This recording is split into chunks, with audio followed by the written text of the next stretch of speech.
Hi everyone, I hope you all are doing good. और अगर आप ये वीडियो देख रहे हैं, इसका मतलब ये है कि आप ONGC एग्जीक्यूटिव E1 लेवल की रिक्रूटमेंट की नोटिफिकेशन भी देख चुके हैं और अभी तक आप इसका फॉर्म भी भर चुके हैं। तो आज की वीडियो में हम सिलेक्शन प्रोसीजर का जो सबसे पहला स्टेप है, that is your computer based test CBT, उसके बारे में डिस्कस करेंगे।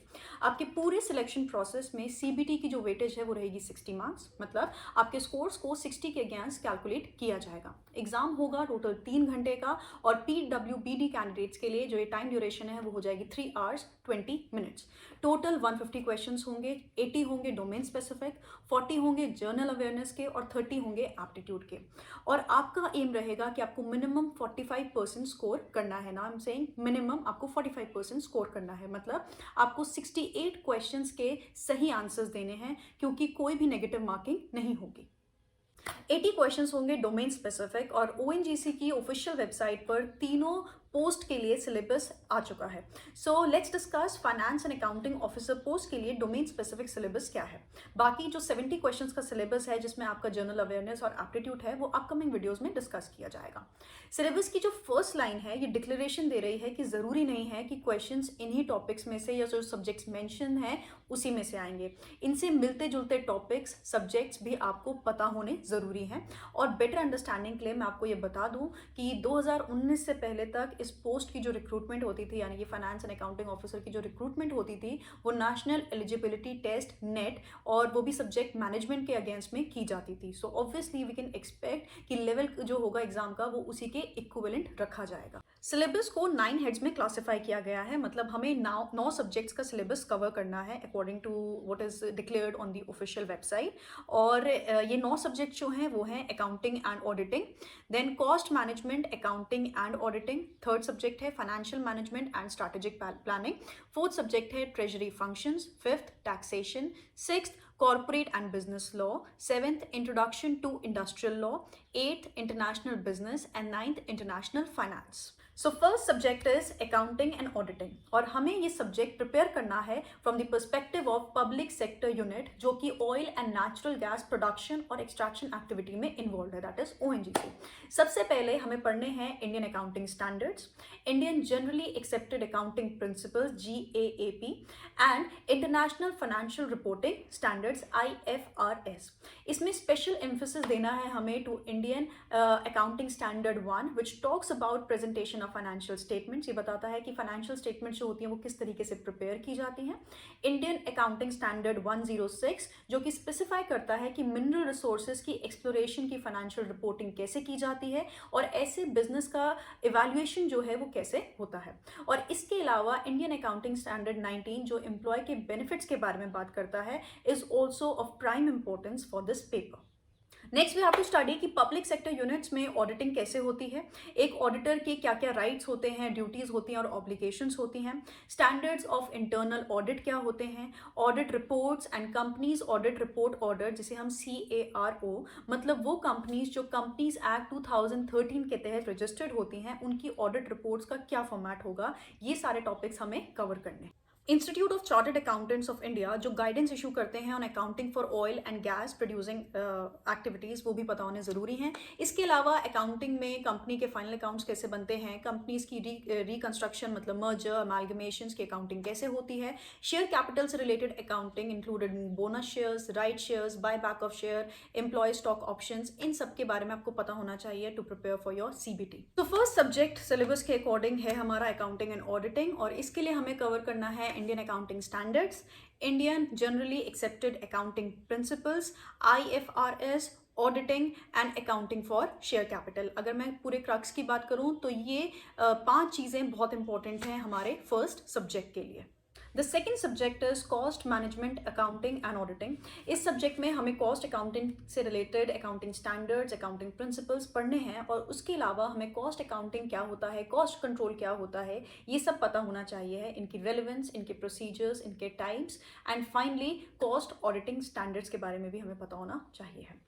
Moving on with the third subject which is financial management and auditing, taking a break। अगर आपने ध्यान दिया होगा तो अभी तक तीनों सब्जेक्ट्स में हमारे पास ऑडिटिंग ज़रूर आ रहा है, चाहे हमने फर्स्ट सब्जेक्ट लिया है, सेकंड लिया है या फिर थर्ड लिया है, विच मीन्स जो रिफ्लेक्ट करता है कि there is a prime importance of auditing in this exam. तो ऑडिटिंग से रिलेटेड काफ़ी क्वेश्चंस आ सकते हैं, प्रोबेबिलिटी काफ़ी हाई है, ऑडिटिंग काफ़ी इंपॉर्टेंट टॉपिक है इस एग्ज़ाम के लिए। और अगर मैं फाइनेंशियल मैनेजमेंट की बात करूं तो इसमें हमारे पास होगा, of course we have financial decision, we have investment decision and we have dividend decision.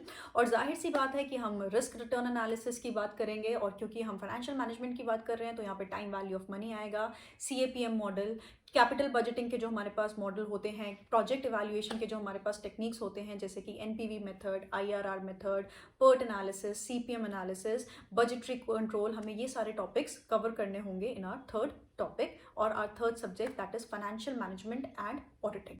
Syllabus के हिसाब से आपका फोर्थ सब्जेक्ट है ट्रेजरी फंक्शंस, लेकिन वो हम डिस्कस करेंगे नेक्स्ट वीडियो में। उससे पहले आज की वीडियो में हम डिस्कस करेंगे फिफ्थ सब्जेक्ट आपके सिलेबस के हिसाब से, दैट इज टैक्सेशन।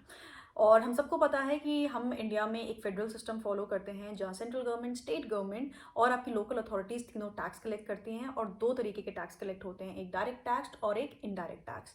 सो हमें इस सिलेबस में दोनों टैक्सेस गिवन हैं, direct taxes also and indirect taxes also.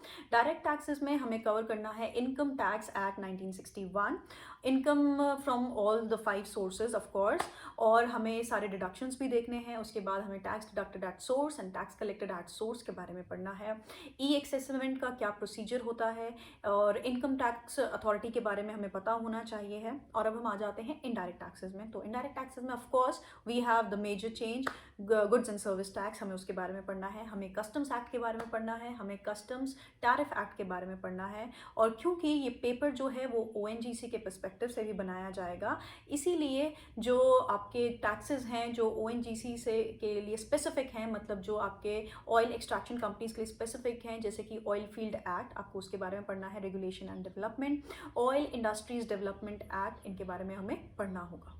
Well that is all for today's video. बाकी सब्जेक्ट्स हम नेक्स्ट वीडियो में डिस्कस करेंगे, वरना it will be too much. Now according to my previous experience with the CBT and NET, I have given both CBT and NET, और तो मैं suggest करना चाहूँगी कि जो आपके पास सिलेबस अवेलेबल है उसे आप सिर्फ और सिर्फ एक फ्रेमवर्क की तरह कंसिडर करिए। आप ये मत मान के चलिए कि जो टॉपिक्स आपके सिलेबस में गिवन है बस उसी से क्वेश्चंस आएंगे।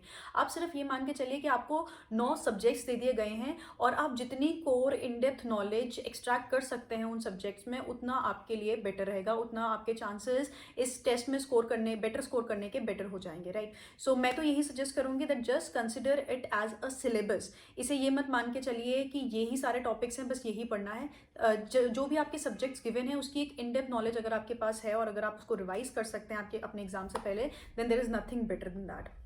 फिलहाल के लिए आप ये कर सकते हैं, क्योंकि अभी टाइम स्पैन नहीं आया है कि कितने टाइम बाद इसका एग्ज़ाम होगा, तो मैं ये सजेस्ट करूँगी कि डोंट पोस्टपोन इट। आप अभी से कोई भी एक सब्जेक्ट जो आपके अपने इंटरेस्ट का है, जैसे अगर आपको टैक्स में इंटरेस्ट है, या अगर आपको अकाउंटिंग में इंटरेस्ट है, या अगर आपको ऑडिटिंग में इंटरेस्ट है, तो कोई भी एक सब्जेक्ट ले लीजिए और उसकी कोर बुक से आप स्टार्ट कर सकते हैं पढ़ना।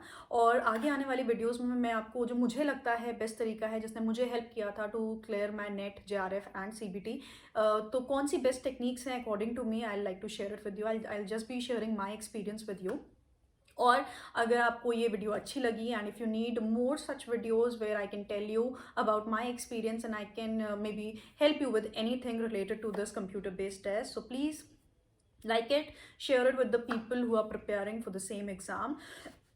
और नेक्स्ट वीडियो में हम लोग इसका सिलेबस और डिटेल में डिस्कस करेंगे, जो बाकी बचे हुए कंपोनेंट्स हैं वो भी डिस्कस करेंगे। So don't forget to subscribe. Happy learning.